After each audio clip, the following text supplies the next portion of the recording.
The following program is a production of Truth for the World. Day by day, and with each passing moment, strength I find to meet my trials here, trusting in my Father's wise bestowment. I've no cause for worry or for fear. Hello and welcome to the program Words to Live By.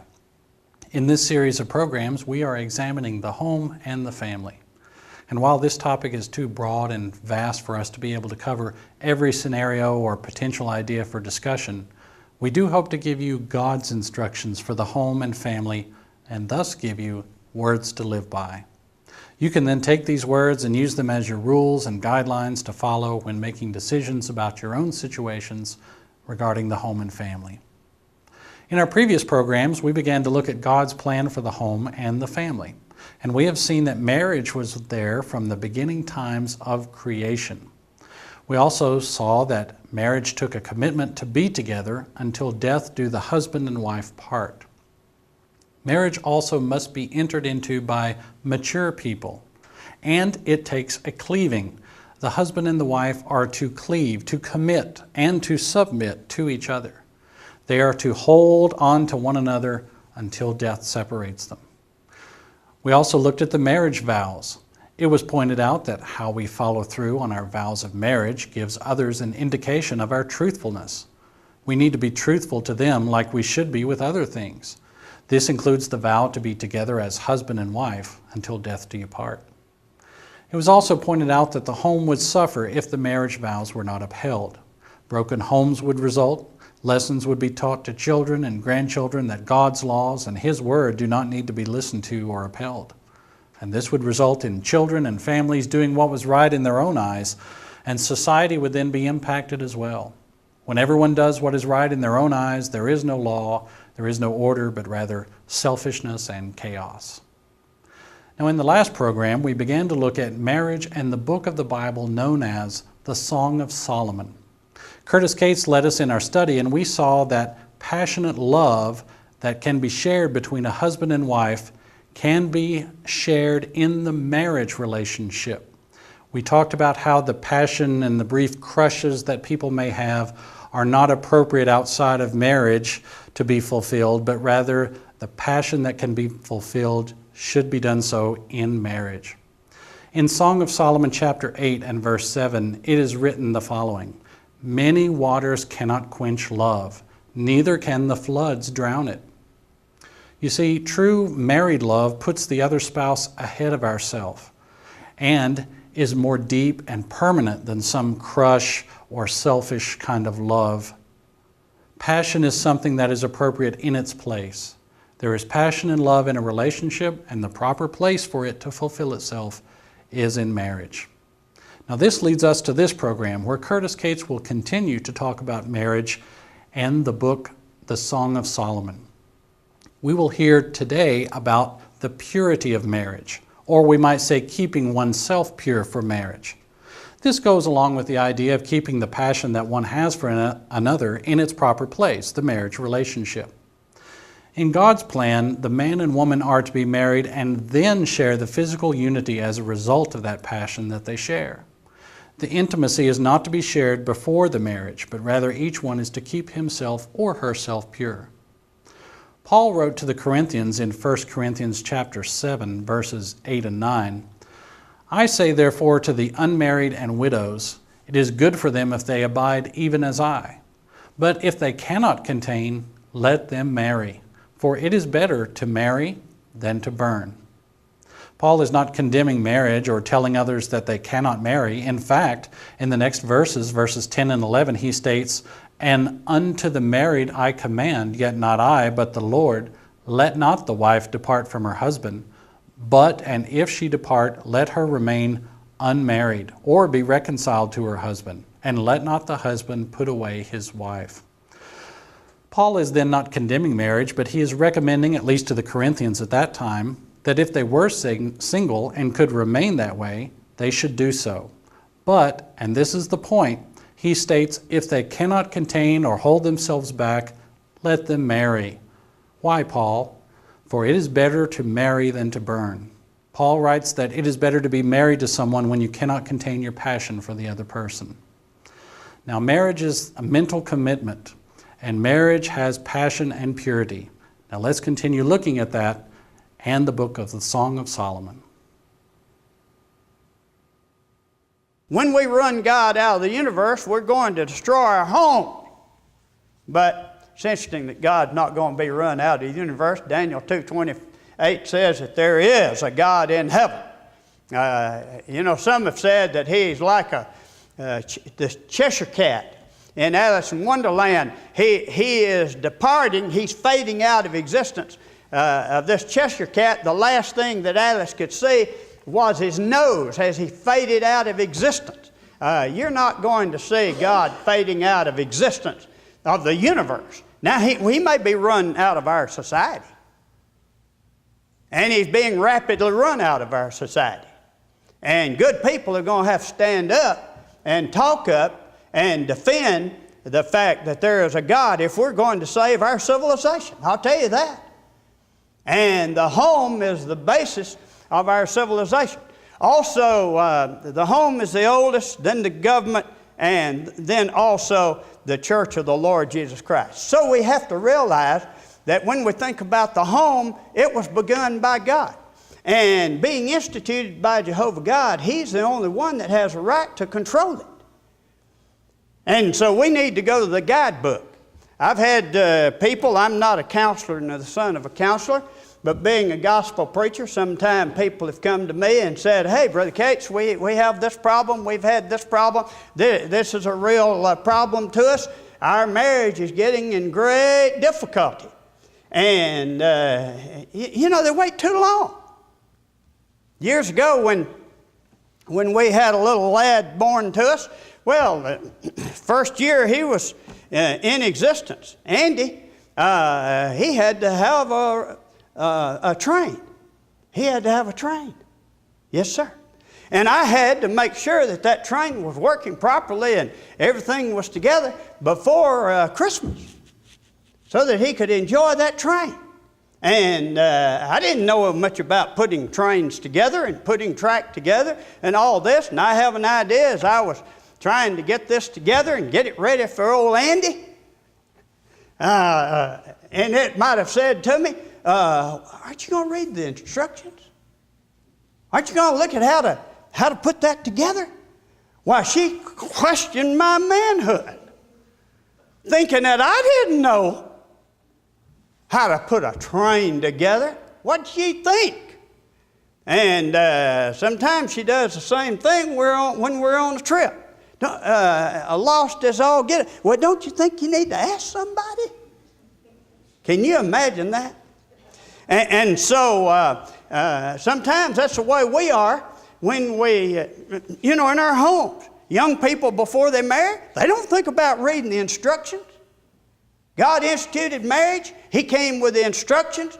He wants marriages to stay together, fulfill their responsibility, have children that don't have to worry from one day to the next what in the world is going to happen to their homes and whether they're going to have their parents the next day. What a cruel thing to happen. But sometimes we think about putting our homes together in and of ourselves. We don't need to read the instructions.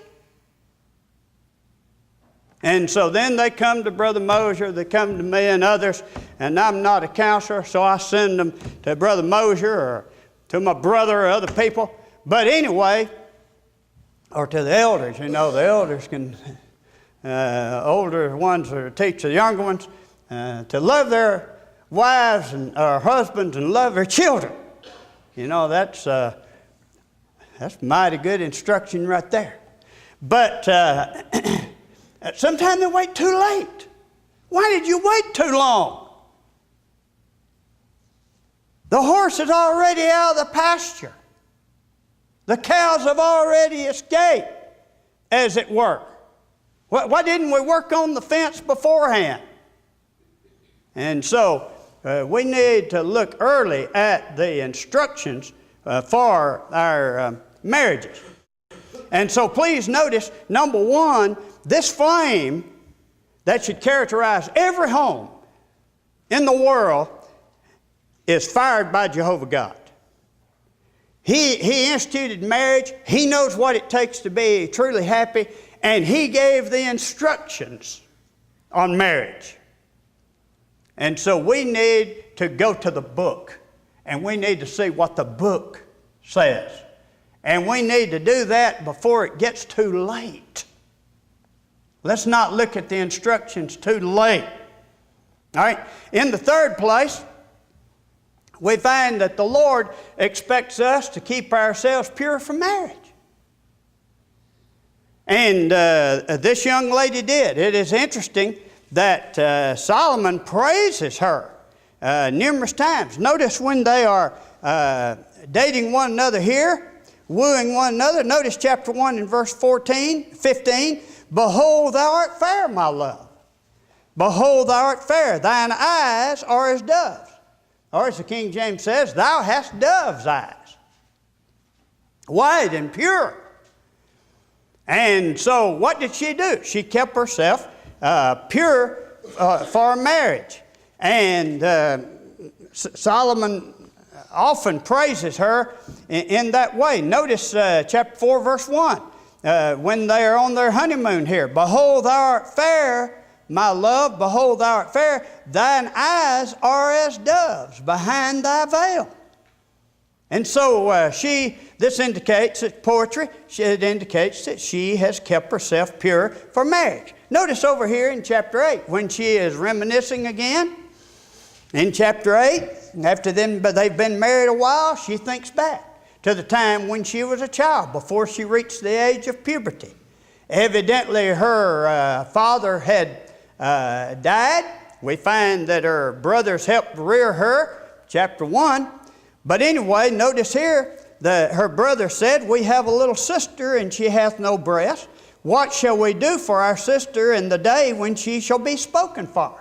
So they anticipate, when they are helping their mother with rearing this young lady, they anticipate the time in which she's going to become interested in young men. And she's going to become engaged and so forth, and then marry. What shall we do in helping her to be brought up right?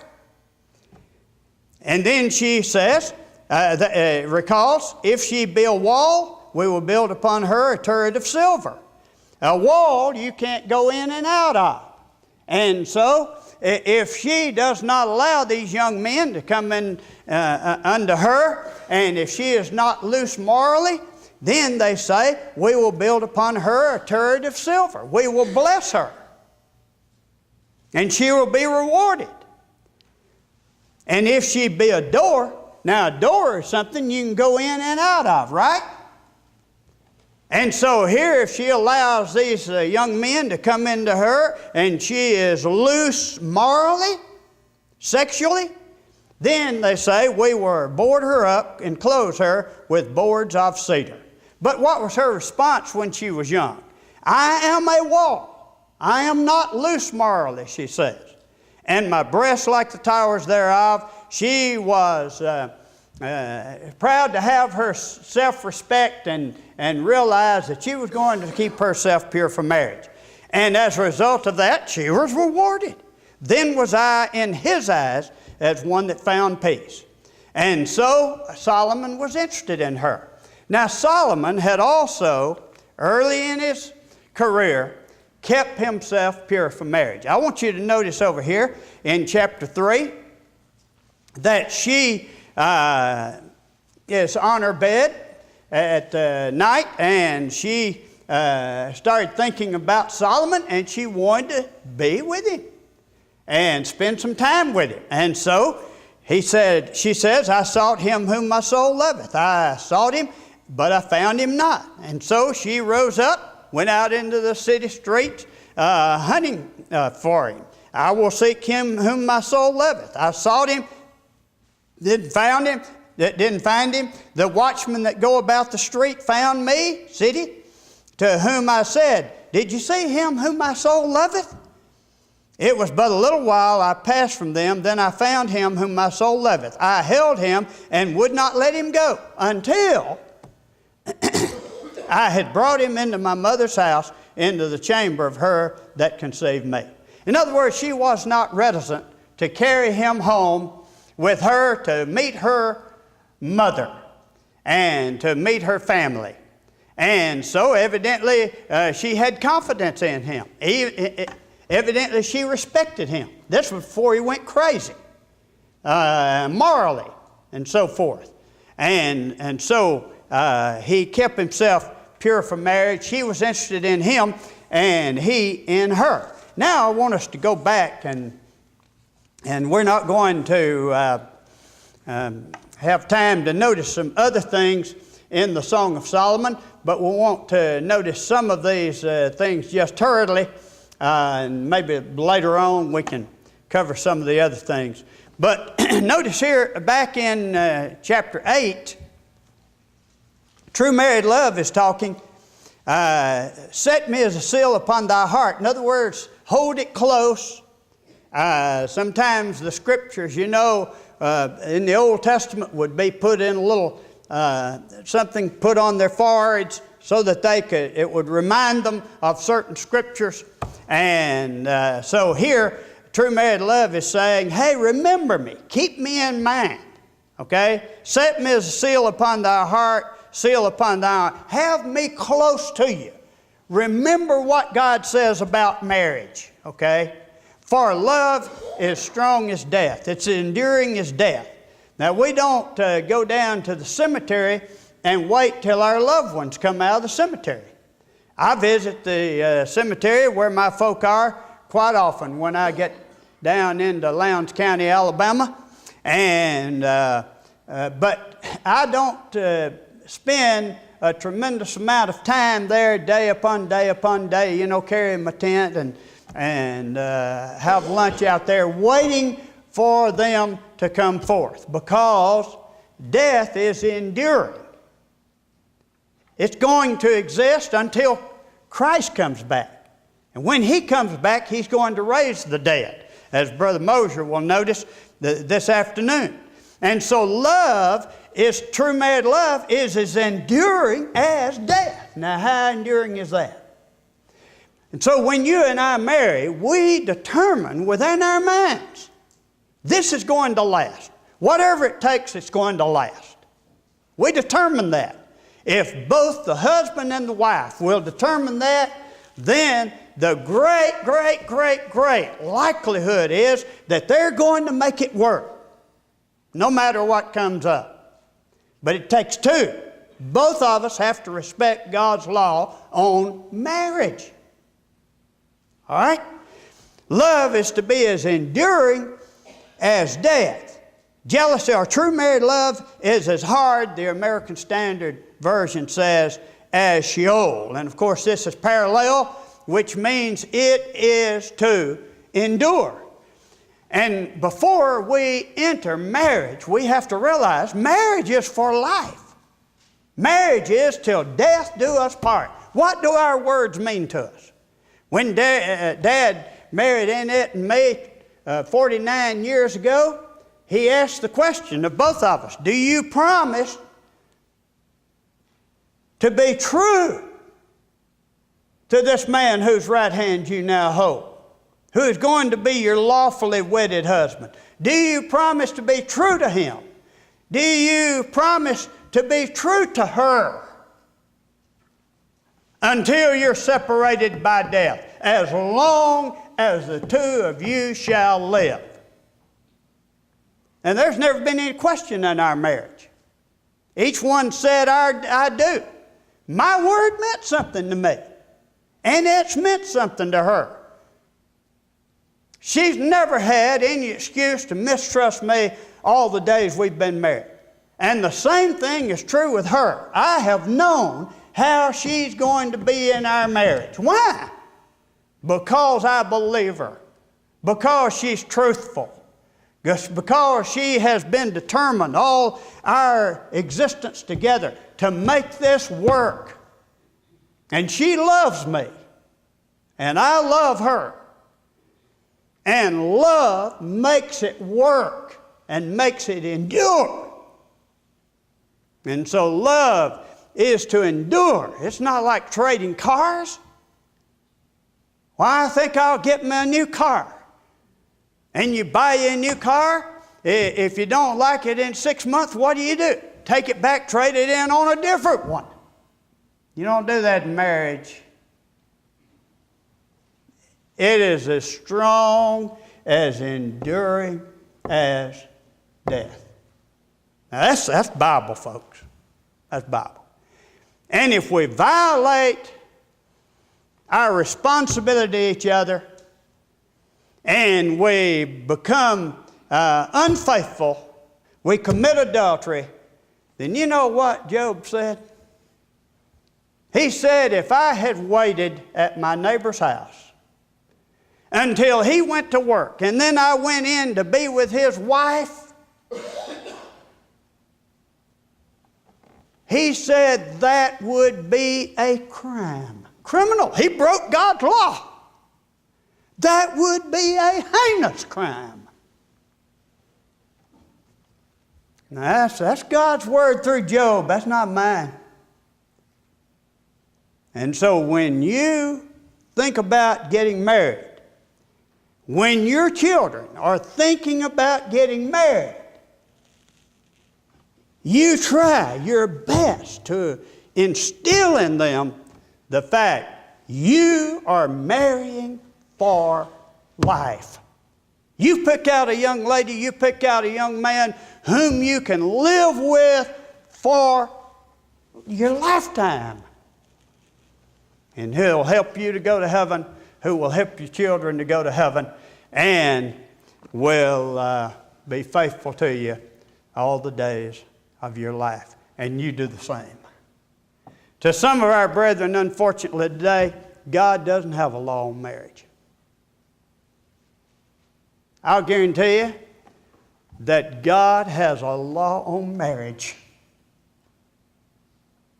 And the Bible says that adulterers and fornicators and whoremongers and others of like deeds shall not go to heaven. Serious matter. The Song of Solomon. Thank you very much. Curtis Cates has pointed out that we need to read the instruction book when it comes to marriage. Since God is the one who created us, then we should follow His instructions when it comes to marriage. God has communicated to us through His Word, the Bible. In it we can find the laws governing marriage, as we have seen in these last two programs. We can also see the passion and purity of marriage. If we wait too long to read the instruction book, we might have made a pretty big mess. So many times I've heard people asking a question about a certain situation regarding marriage, divorce, and remarriage. The messes that families can get into are pretty bad, and it can start when we do not follow God's will, but rather man's will and ideas. Man will allow a divorce for any reason or no reason at all. God says that adultery is the only scriptural grounds for divorce, and that the offending party is not free to remarry. But when man comes in with his ideas and fulfills his own desires, he may end up getting married multiple times when he's not supposed to, dragging the children and others along into what becomes a jumbled mess. Then if the person should actually find out what God's instructions are and try to follow them, it actually might become very complex and even difficult to do what God has set forth to do. The path of sin and rebellion against God's plan is a path of self-destruction. This is true in the plan for marriage as well. We also saw that the Lord expects us to keep ourselves pure for marriage. Solomon's wife, before she was married, said that she was not going to be morally loose, but rather she kept herself pure for marriage. And as we saw earlier, Paul wrote to the Corinthians in 1 Corinthians chapter 6 and verse 18 to flee fornication. God does not wish us to live a life of fornication, but rather to fulfill our passion within the marriage relationship. Curtis Cates also pointed out that marriage was to be enduring. Marriage is a commitment, and the vow till death do us part is to be fulfilled honestly. We are to cleave to our spouse and commit to them and say, Whatever it takes, I will work to make this marriage last. If only more people had this type of commitment in our world today, we would have so much fewer broken homes, so fewer children damaged by divorce, and so fewer complex situations that people would have to try and find their way out of. The keeping of the marriage vow and the endurance of marriage is critical to the preservation of the home and the endurance of a good society. If you are contemplating marriage, you must consider these things. Read the instruction book on marriage before you start trying to put it together. Remember that passion has its proper place in marriage, and the physical fulfillment of that passion outside of marriage is fornication and is forbidden by God. Remember to keep yourself pure for the right one you wish to marry. And remember that marriage is to endure. It is a lifelong commitment, and the words, "until death do us part," must be fulfilled, with the only exception being when one spouse commits the sin of adultery. This is God's plan for marriage. Even though man may say you can fulfill your passions whenever, you are strange if you try to keep yourself pure, and you can get out of marriage whenever it suits you, we know that God, our Creator, knows best. It was He that created man and woman, and our lives should be about serving Him, because that is our purpose in life. In Ecclesiastes chapter 12, verses 13 and 14, we read that very fact. Let us hear the conclusion of the whole matter. Fear God and keep His commandments, for this is the whole duty of man.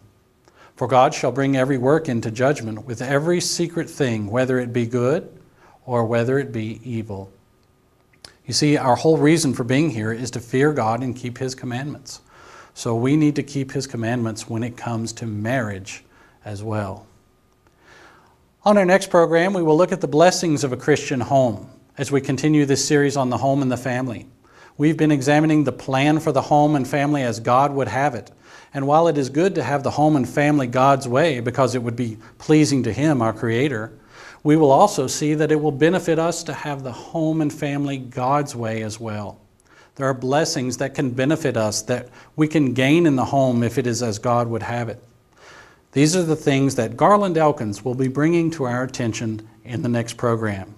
We invite you to come back next time and join us as we continue this study on the home and family here on Words to Live By. Thanks for being with us. Day by day, and with each passing moment, strength I find to meet my trials here. Trusting in my Father's wise bestowment. If you would like to learn more about God's Word with a free Bible correspondence course, then write us at Truth for the World, P.O. Box 5048, Duluth, Georgia, 30096, the United States of America, or visit us online at truthfortheworld.org. Truth for the World is a work of the Duluth Church of Christ in cooperation with churches of Christ throughout the world.